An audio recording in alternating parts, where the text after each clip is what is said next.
今天来到龙华这边维修一台同飞的油冷机，客户描述故障是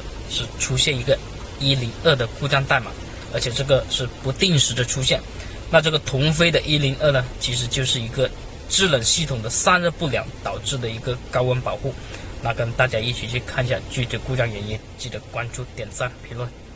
来到机器现场，那可以看到机器现在是没问题的，没有出现故障保护。看一下它这个风扇在正常的运转，但是感觉风量偏小，没有那么大风。那就把它的电先给它断了，把它的散热风扇的电容拆出来测量一下，极大可能就是它的电容容量降低，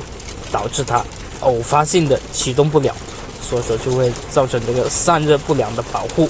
Later， 把这个原风扇的电容拆下来了，用这个万用表打到这个10K 档，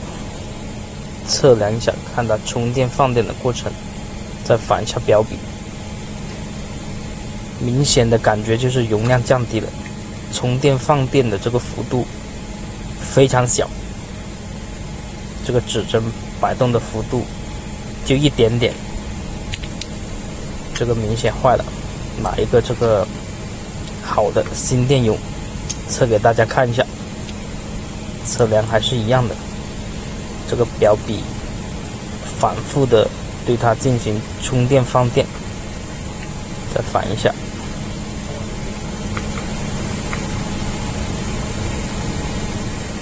看到没有？这个幅度就比较大了，